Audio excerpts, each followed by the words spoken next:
Hello friends. मैं हूं अवधेंद्र। Friends, कुछ बात करनी चाहिए फॉरेन अफेयर्स में। बांग्लादेश के इशू। बांग्लादेश के chief of army staff general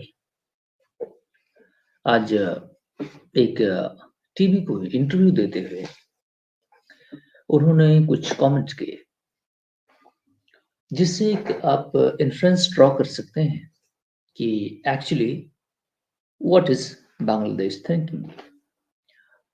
सबसे पहले ये जानना ज़रूरी है कि वहाँ का स्पेक्ट्रम स्ट्रक्चर किस तरह है, ओवरऑल स्ट्रक्चर किस तरह का है। तो अगर आप उसका स्ट्रक्चर देखें, गवर्नेंस का स्ट्रक्चर होता कैसा है, उसके अंदर एक ब्यूरोक्रेसी होती है ना, जो एस्टेब्लिश्ड फॉर्मेट में होती है, जो एक रैशनल डिसीजन करती है। कोई भी डिसीजन जो होता है, वो जब ब्यूरोक्रेसी करती है, तो वो एक रैशनल अप्रोच लेती है। Calculation, political, economic, national interest के फेवर में फॉरेन अफेयर्स को मैनेज करने के लिए एक कंप्लीट इंटरनल मैकेनिज्म होता है किसी कंट्री के अंदर। वो प्रॉपर कैलकुलेशन करती है कि where and how we should move, है ना। Actually that takes the direction. And अगर आप देखें तो हमारे जितने भी नेबर्स हैं, इसमें एक डीप स्टेट पाया जाता है। डीप स्टेट पाया जाता है। इन डीप स्टेट्स के अंदर आप देखेंगे तो यहाँ पे आर्मी इन इंस्टीट्यूशन के अंदर बैठी होती है। कोर ऑफ द कोर में आर्मी होती है, पाकिस्तान बांग्लादेश दोनों में। बांग्लादेश अब क्योंकि एक उस पर डिबेट हो सकता है कि ऐसी सोसाइटीज क्यों हैं, उस पर डिबेट हो सकता है। लेकिन अगर फोकस किया जाए कि ये core of the core system plus bureaucracy plus top representative is the people, peoples representative is leader, है ना, हायरार्की। अब ऐसा बात नहीं है कि जो लीडर वहां बैठता है उसके व्यू उसके बिल्कुल वो कंसिडर नहीं किया जाता, ऐसा भी नहीं है ना। वो जरूर कंसिडर किया जाता है। और जिस तरीके के लीडर होते हैं उस तरीके की ब्यूरोक्रेसी होती है, क्योंकि डिसीजन अल्टीमेटली फाइनलाइज उसी को करना है। लेकिन टॉप ऑफ द सिस्टम पे अगर देखें, core of the core system में, है ना, तो आर्मी बैठी हुई है। अब क्योंकि इसका स्ट्रक्चर 1972-71 के बाद से इस तरह है, आर्मी ने इसको कंट्रोल किया। अब क्योंकि ये स्टेट बने थे, है ना, आर्मी आई क्यों पिक्चर में, इस पर डिबेट एक अलग से हो सकती है। डिबेट रिक्वायर्ड अभी नहीं है। अभी हम बात कर रहे हैं बांग्लादेश और इंडिया के रिलेशनशिप को लेकर के। लिटिल बिट अगर आप डिस्कशन चाहें तो ये स्टेट बनाए गए थे, और बनाने वाले स्टेट के अंदर फिशर्स होने की संभावना होती है। ये स्टेट डरते हैं कि जितना भी इसमें डिसइंटीग्रेशन ना हो जाए, है ना, इसलिए स्ट्रॉन्ग आर्मी इंस्टीट्यूशन इनके लिए जरूरी होता है, ऐसा इनका मानना है। क्योंकि इंडिया एक डेमोक्रेटिक और सिविलाइजेशनल स्टेट था, है ना, और इसको कॉन्स्टिट्यूशन मिल गया, है ना, इसको कॉन्स्टिट्यूशन मिल गया, ये ट्रांसफर ऑफ पावर से बन गया। यहाँ पे गवर्नमेंट ठीक थी, ब्रिटेन ब्रिटिश की गवर्नमेंट, है ना, वो एक्सप्लॉइटेशन करती थी, लेकिन उसने इस स्टेट में सिस्टम क्रिएट किया। जबकि ये जो नए नए स्टेट्स बने इसके सिस्टम डिफरेंट थे। कॉन्स्टिट्यूशन 1956 में आज़ादी के 9-10 सालों के बाद पाकिस्तान के अंदर आया। उसके पहले कॉन्स्टिट्यूशन वही ब्रिटिश कॉन्स्टिट्यूशन था, और उसके अपने हिसाब से था। उसको अपने हिसाब से लोगों ने मोल्ड किया, अपने हिसाब से चलाया। वहां कोई कॉन्स्टिट्यूशन नहीं था। वो स्टेट आर्मी के अंदर कंट्रोल में चली गई। और बांग्लादेश भी एक टर्बुलेंस के बाद ही पैदा हुआ। मार धाड़ 9-10 महीने लड़ाई झगड़े ये वो मारिक मारा नहीं, लाखों लोग, सोशल केओस के बाद ही हो चुका है। इसको आर्मी एक स्ट्रॉन्ग होल्ड में इसको रखी हुई है ना? तो यहाँ पे आर्मी को रूल आउट नहीं किया जा सकता। आप इस बात को समझे, पाकिस्तान और बांग्लादेश आर्मी के अंडर कंट्रोल में है। आप देखेंगे कंसिस्टेंट यहाँ पे मार्शल लॉ लगते रहे, सिविलियन गवर्नमेंट डिस्टर्ब की जाती रही। कोई सेक्युलर कहता है बांग्लादेश को, कोई कहता है रिलीजियस है। ये दोनों कॉन्सेप्ट वहाँ पे पाए जाते हैं। somebody is saying yes we are secular, हमारे लिए रिलीजन, ऐसी पॉपुलेशन है वहां पे, है ना? लेकिन कुछ वैसे हैं जो फंडामेंटलिस्ट नेचर के हैं, इस्लामिक फंडामेंटलिस्ट नेचर के हैं, है ना? वो हर सोसाइटी में, क्योंकि साउथ एशिया में रिलीजन की कमी थोड़ी है ना? रिलीजन की कमी हमारी सोसाइटी का एक कंपोनेंट रहा है। हिंदू महासभा और मुस्लिम लीग यहाँ पे फाइट करती रही। गांधी साहब ने कितना कुछ करने की कोशिश की, एक करने की कोशिश की, नेशन यूनिटी बनाने की कोशिश नहीं बनी, है ना? एज ए रिजल्ट ये सारे डिवीजन हुए, केओस हुआ, लाखों लोग इसमें डिवीजन में मारे मुरे गए, है ना? एक जो सिस्टम बना हुआ है यहाँ पे, वो हमेशा इन सोसाइटीज को डिस्टर्ब करता रहेगा।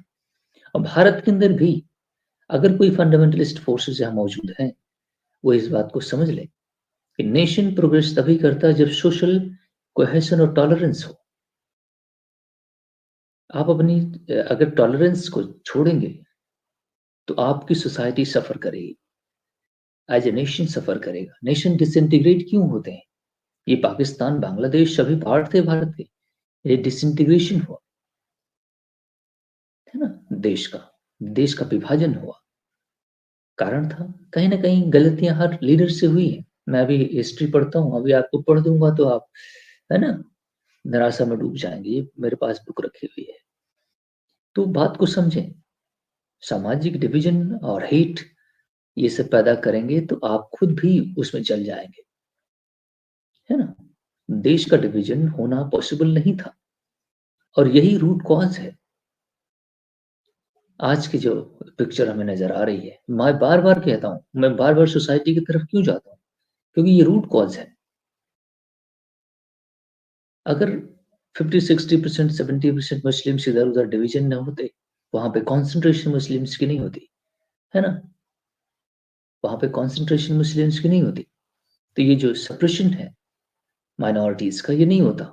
नहीं, डिवीजन होता, पॉपुलेशन डिवाइड होती, है ना? और सही ढंग से बैलेंस्ड होती, तो ये जो केओटिक सिचुएशन हम देख रहे हैं, कभी हिंदू को मार रहे, कभी जैन को मार रहे, कभी बुद्धिस्ट को मार रहे, नहीं, एक सोशल अपहेवल है, एक चर्निंग है। बाय नेचर मुस्लिम कम्युनिटीज जो है वो थोड़ा सा नहीं, आ, ये मार धाड़ पे विश्वास ज्यादा करती है। ये बड़ी अनफॉर्चुनेट सिचुएशन है ना? इसको यूज किया मिस्टर जिना ने, अनपढ़ता और जाहिलता होने की वजह से, है ना? ये लोग मानेंगे नहीं, but that's the fact.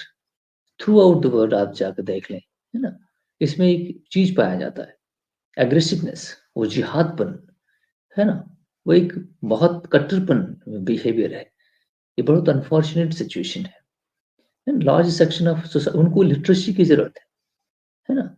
Direct action plan कर देंगे हम, इनको मार देंगे, उनको मार देंगे, नहीं। जब से मुस्लिम लीग कॉन्सेप्ट में आई 1903 और 1903 या 5 में आई थी, उसके बाद से इसने हमेशा प्रॉब्लम क्रिएट की सोसाइटी के अंदर, रिलीजियस डिवीजन पैदा किए, अपने व्यूज प्रोपगेट किए, जिस वजह से देश का पूरा ये हालात बना। अभी भी ये इसीलिए मैं ड्रॉ कर रहा हूँ क्योंकि ये हमेशा है और ये रहेगा फॉर एवर, जब तक हम अपनी पढ़ाई लिखाई करके ऊपर नहीं आते।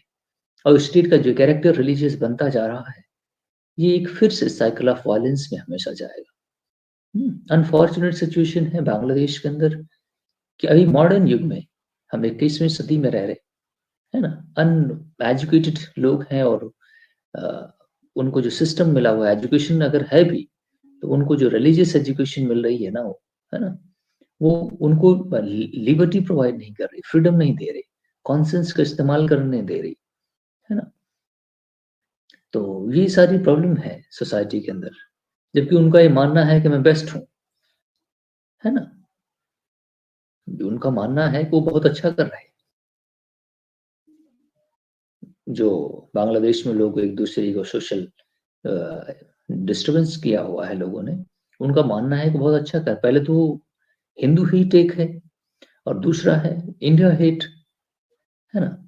जब जमाती इस्लामी जो वहाँ पे अभी है, उनके जो गुर्गे हैं यूनिवर्सिटी के बच्चे, लौंडे जो है, लौंडे लफाड़े, वो अभी जो वहाँ पे टर्बुलेंस किया हुआ है ना? वो किसके प्रोडक्ट, बाय प्रोडक्ट है, जमाते इस्लामी के, है ना? एक स्टूडेंट विंग है वो। और जमाते इस्लामी जब डिवीजन 1971 में हुआ, उस समय भी जमाते इस्लामी आर्मी, पाकिस्तानी आर्मी के साथ फाइट करती थी। आप बात को समझें, ये जमाते इस्लामी और बीएनपी के जो लीडर्स हैं, ये रिलीजियस कोहेशन ढूंढते हैं, एफिनिटी, रिलीजियस एफिनिटी ढूंढते हैं, और इन ये लोग पाकिस्तानी आर्मी के साथ थे, है ना? ये जो वहाँ की आर्मी, रेजिस्टेंस फोर्सेस जो बांग्लादेश की थी, उनके साथ नहीं थी। समझ रहे हैं? देश के उनके, इसलिए तो कह रहा है कि हमें नई आज़ादी मिली है और अब अपने हिसाब से कॉन्स्टिट्यूशन क्राफ्ट करेंगे, है ना?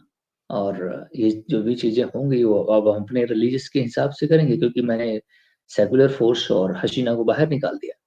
अब जब हसीना साहिबा की गवर्नमेंट आई 15 सालों में, तो उसने जितने भी ये जो जिहादी किस्म के थे, रिलीजियस फंडामेंटलिस्ट, इनको उसने टांग दिया। कितने को तो इसने फांसी पे चढ़ा दिया, है ना? क्योंकि ये सेकुलर बिहेवियर से आई हुई थी, और डेमोक्रेटिक थी। अब क्योंकि उसमें इस्लामिक फंडामेंटलिस्ट का कॉन्सेप्ट नहीं था, है ना? तो अब जब ये लोग आए हुए हैं, तो ये अपने हिसाब, इसीलिए तो पाकिस्तान के साथ रिलेशनशिप बन रहा है इस समय, है ना? और वही इस्लामिक आइडियोलॉजी इस स्टेट की कैरेक्टरिस्टिक बनने वाली है। अब अगर इन लीडर्स की और इन गुर्गों की चलिए, तो बीएनपी, और क्योंकि वो लार्ज स्केल पॉलिटिकल पार्टी है और वो आर्मी ड्रिवन भी है ना? बीएनपी को आर्मी का असिस्टेंस भी है, क्योंकि हिस्ट्री में देखा जाए तो जो लेडी है रहमान, उसकी जो हस्बैंड है ना, रहमान, है ना? वो जो आर्मी चीफ था, वो कभी वो उसकी डेथ हो गई, वो मारा गया या वो मर गया, कुछ ऐसी घटना हुई, तो ये अभी उसकी विडो है ना, जो इसको रूल कर रही है। उसको उसने हसीना ने जेल में डाला हुआ था, क्योंकि वो, है ना, साइकिल ऑफ वायलेंस कराने में उनका हाथ था। और फिर 2009 के जो म्यूटिनी करने की कोशिश की, 2003 के साथ म्यूटिनी करने की कोशिश की, है ना? तो ये पूरा एक कॉन्सेप्ट, वो हमेशा एक साइकिल ऑफ वायलेंस में रही है सोसाइटी, है। वहां पे दो फोर्सेस काम, एक सेकुलर फोर्सेस थी, एक रिलीजियस फोर्सेस, रिलीजियस और आइडियोलॉजिकल फोर्सेस जो इस्लामिक फोर्सेस है, वो अभी इस्लामिक इंटीग्रेशन, है ना, पाकिस्तान के साथ सीख कर रहे हैं रिलीजन की वजह से। अब क्योंकि ये दो कॉन्सेप्ट बनते हैं, एक रिलीजियस एफिनिटी, दूसरा एंटी इंडिया, ये जो रूलिंग अभी सिस्टम वहां पे मौजूद है। लेकिन ये तो इसका पूरा एक कॉन्सेप्ट बनता है। लेकिन अब क्वेश्चन नंबर 1 आता है कि क्या बांग्लादेश किसी भी तरीके से, जो वहाँ पे रैशनल, मैंने कहा कि सिविल और ब्यूरोक्रेसी वहाँ पे मौजूद है, या फिर army core of the core मौजूद है, क्या वे डिसीजन ले सकती है कि एंटी इंडिया कोई भी स्टेप्स ले, इंडिया को एनॉय करे? क्या वो अफोर्ड करती है? क्या वो, उसकी इकोनॉमी अफोर्ड करती है? बांग्लादेश की इकोनॉमी क्या अफोर्ड करेगी? अगर आप इंडिया के साथ पंगा लोगे, तो तुम्हें कितना बड़ा डिफेंस सिस्टम तैयार करना होगा, अननेसेसरी स्पेंडिंग करनी होगी खुद के डिफेंस के लिए, और बेचैन हमेशा रहोगे कि कहीं इंडिया हम पर अटैक न कर दे, है ना? बात को समझो, क्योंकि अगर तुम हमारे ऊपर अटैक करोगे, है ना, तो तुम चैन से तो नहीं रह सकते, क्योंकि इंडिया इतना बड़ा जाइंट है। जब पाकिस्तान खुद इंडिया के साथ पंगा नहीं ले सकता, तो तुम्हारे जो गुर्गे हैं, बांग्लादेशीज हैं, ये क्या इंडिया के साथ पंगा ले सकेंगे? अननेसेसरी आपकी डिफेंस एक्सपेंडिचर बढ़ेगी, आपकी इकोनॉमी क्रश होगी।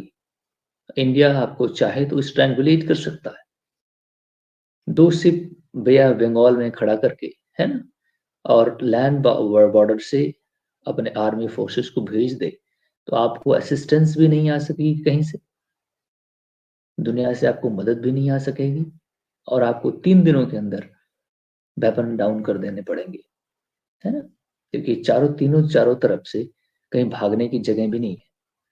इसलिए आप तो दुश्मनी करना छोड़ ही दो, है ना? ये आप अफोर्ड नहीं करते, और ये आपके इंटरेस्ट में बिल्कुल नहीं है ना? दोस्ती ही आपके लिए प्रोग्रेस करने का एक ही तरीका है। इंडिया कभी भी आप पर अटैक करने वाला नहीं है, ये मैं आपको इंश्योरेंस देता हूँ। 1971 में जब आपको आज़ाद कराया था भारत ने, उस समय भी वो अगर वो चाहता, है ना, तो वो कर लेता। अनफिनिश्ड एजेंडा, इंदिरा गांधी, हमारे आर्मी चीफ ने इंदिरा गांधी साहिबा से कहा, प्राइम मिनिस्टर से, कि पाकिस्तान के मैटर को, मीन्स पीओके जो है, मैं उसको ऑक्यूपाई कर लूँ, वापस इंडिया में लाया जाए, तो उन्होंने कहा नहीं, है ना? इंटीग्रिटी देखिए हमारे ऑफिशियल्स की। उस समय जब पाकिस्तान सरेंडर कर चुका है, उसके पास कोई रेजिस्टेंस करने की क्षमता नहीं है, फिर भी इंदिरा गांधी साहिबा ने अपने प्रिंसिपल्स का इस्तेमाल किया कि हम नेगोशिएट करेंगे उसकी कंसेंट के बाद ही, है ना? हम फोर्सफुली ले लेंगे तो एक एनमिटी बनी रहेगी, लेकिन अगर उसका कंसेंट होगा, उस पर एग्रीमेंट्स होंगे। इसीलिए शिमला मुआहदा के एग्रीमेंट किया गया कि चलो ठीक है, आगे हम चल के बायलैटरली इस मैटर को सुलझाएंगे, है ना? इंडिया का कभी भी इंटेंशन नहीं रहा है कि अपने बॉर्डर्स पर किसी भी नेबर के ऊपर अटैक किया जाए, अननेसेसरी, अनप्रोवोक्ड। ये जो आप लोग नहीं रिलेशनशिप बना रहे हैं, कैलकुलेशन कर रहे हैं कि इंडिया को इधर से अटैक करेंगे, उधर से, ये कभी पॉसिबल नहीं है। आप तो दुश्मनी छोड़ दीजिए, है ना? आप तो दुश्मनी छोड़ ही दीजिए। मैं आपको सुझाव दे रहा हूँ, 6 से 8 बिलियन डॉलर पाकिस्तान का बजट है, उसका 10 गुना ज्यादा इंडिया का डिफेंस बजट है ना? इंडिया का मतलब, इंडिया को आप समझ रहे हैं क्या है? तो इसलिए मैं कह रहा हूँ कि अननेसेसरी, अनप्रोवोक्ड, अन वारंटेड स्टेटमेंट देने की क्या जरूरत है?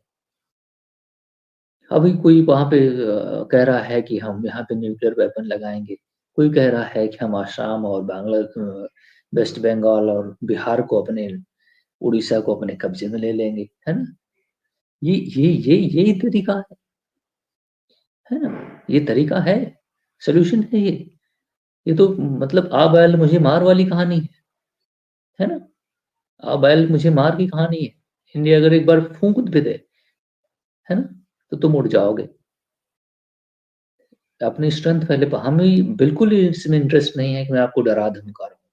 मैं आपको बता रहा हूँ कि वी ए गुड नेबर, हम दोस्ती सीख करते हैं। हमने आपके ऊपर कितना डेवलपमेंट किए हैं, हमने आपको प्रोजेक्ट दिए हैं, आपको roll rate connect, roll rate railway, ये वो 8 बिलियन से ज्यादा हमने आपको कोविड के पीरियड में फाइनेंस किया है।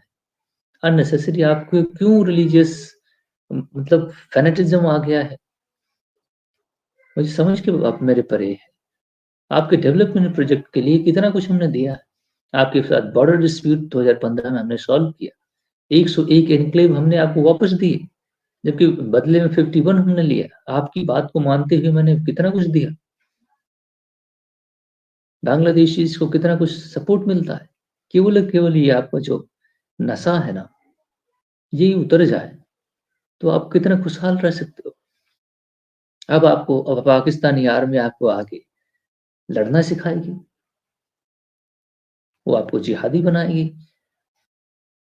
तनिक सोचो, बांग्लादेशी अगर हमारे वीडियो को देख रहे हो मेरे भाई और बहनों, तो आप सोचिए कि क्या भारत आपका दुश्मन है? किस तरह है? मुझे लॉजिक बताओ कि किस तरह है। आप पाकिस्तान की प्रॉक्सी बनेंगे? बनेंगे? आप सोचिए, अगर बनोगे तो फिर इंडिया के रेड लाइन है वो, और फिर आप अननेसेसरी इंडिया को प्रवोक कर रहे हो। श्रीलंका, मालदीव, देखो सरेंडर कर दिया और आराम से पीसफुली रह रहे हैं। हम श्रीलंका के प्रेसिडेंट को, अ, अनुरा साहब को, अभी जो जाने वाले हैं जनवरी महीने में, जस्ट इसी महीने में, चाइना, हमें कोई कंप्लेन नहीं है। शेख हसीना साहिबा इंडिया आई थी, उसके बाद वो चाइना गई। हमें कोई कंप्लेन नहीं था आपके डेवलपमेंट में। लेकिन अननेसेसरी डिफेंस और इंडिया को इनसिक्योर करने की आपकी जो कोशिश है, वो हमारी रेड लाइन है। नेपाल ने, जब चाइना ने उसको कहा कि हम आपके साथ डिफेंस एग्रीमेंट करना चाहते हैं, नेपाल ने कहा ना ना ना ना, ये हम नहीं करेंगे, क्योंकि यही वो रेड लाइन है। इस रीजन के अंदर चाइना इन्फिल्ट्रेट करना चाहता है, यही वो रेड लाइन हम बर्दाश्त नहीं करेंगे। ये हमारी रेड लाइन है, आप चाहे इसको पसंद करें या नहीं, कि ये हमारे डिफेंस के लिए मसला बनता है। और ये यही बात मिस्टर जो naval chief, sorry army chief है बांग्लादेश के, जिन्होंने अभी इंटरव्यू दिया, मैं उनकी कुछ बात आपको बता देता हूँ।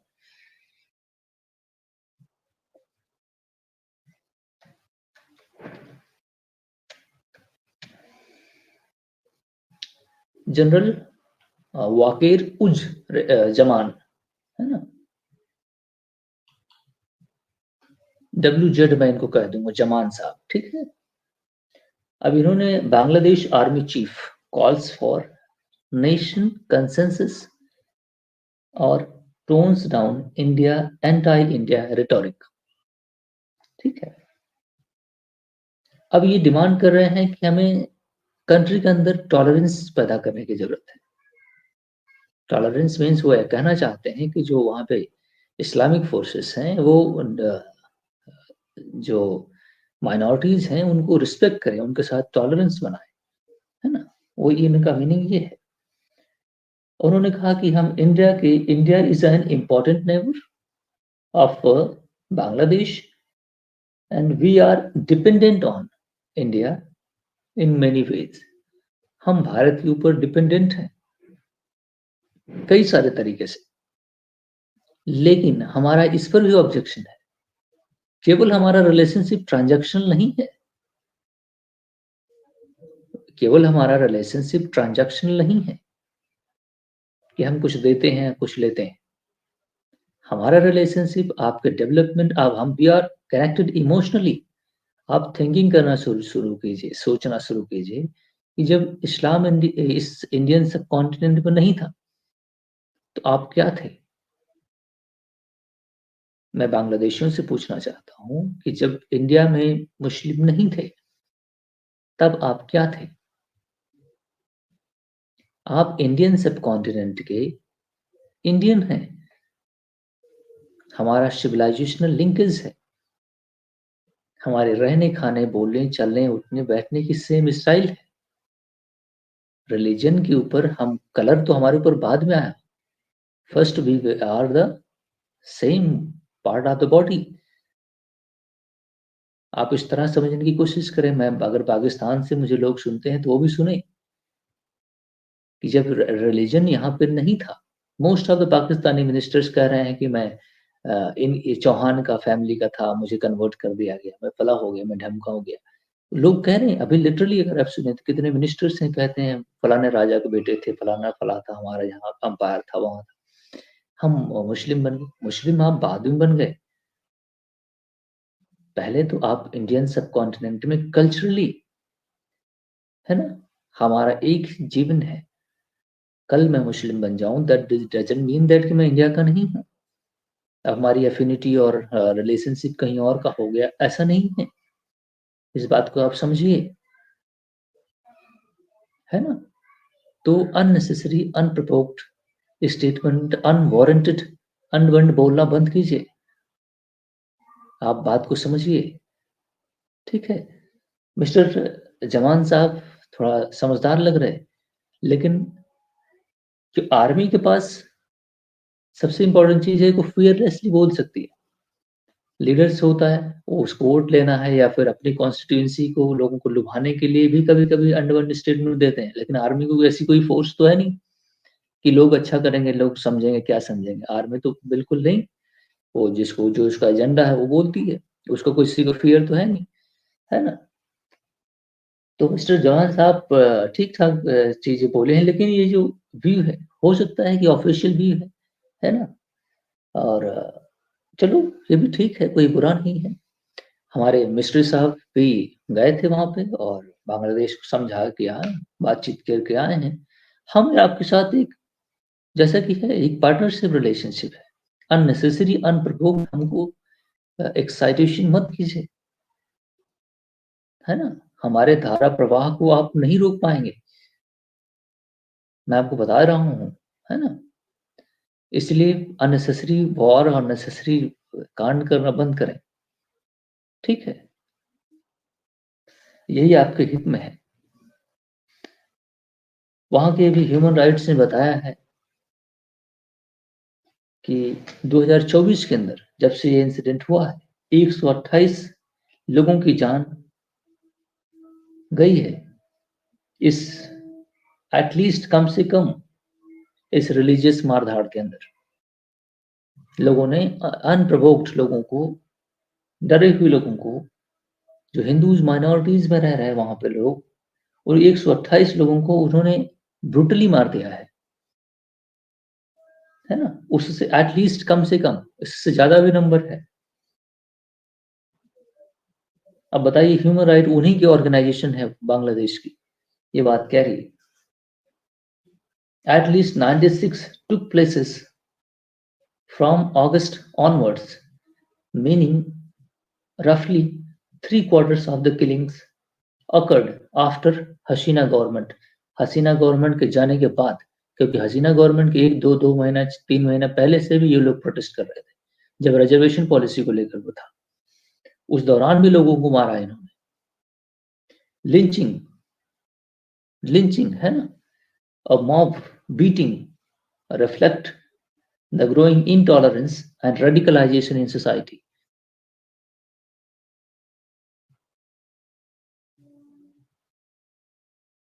अब वो उसी ऑर्गेनाइजेशन के मेंबर हैं, वो कह रहे हैं two other human rights organizations also reported that similar numbers around threefold, three times more than the average of previously 5 years.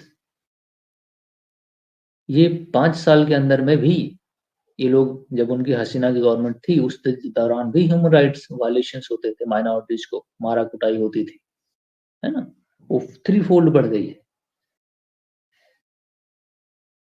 अब बताइए वहाँ जो ह्यूमन राइट्स काउंसिल्स हैं वो सारे रिपोर्ट कर रहे हैं, और मिस्टर जो यूनिस है वो झूठ बोल रहा है। चीफ एडवाइजर जो है कह रहा है कि ऐसे कोई बात नहीं है, झूठ बोलता है वो। बताइए उसको नोबेल प्राइज मिला हुआ है, वो झूठ बोल रहा है। वो जिसको नोबेल प्राइज विनर है वो झूठ बोल रहा है, वो गवर्नमेंट में बैठा हुआ, वो तो धब्बा है नोबेल प्राइज पर।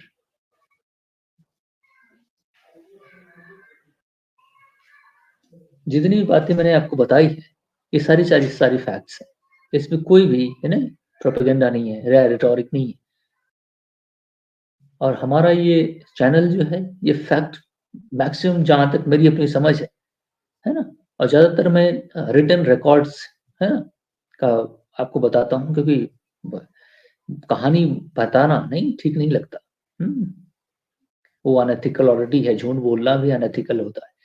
ठीक? तो ये सारे वर्ड टू वर्ड फैक्ट्स हैं, और आप बात को समझें कि मैं बांग्लादेशी, काफ़ी लोग हमारे चैनल को देखते हैं, मैं उनसे कह रहा हूँ, हम आपके साथ दोस्ती सीख करते हैं, ठीक है? रिलीजन आपका बाद में आया है, लेकिन हम पहले इस सबकॉन्टिनेंट की एक ही फैमिली से हैं, ठीक है? So thank you very much my friends. जो भी रिलेशनशिप है, हिस्ट्री इसको लिखेगी, ये कैसा है।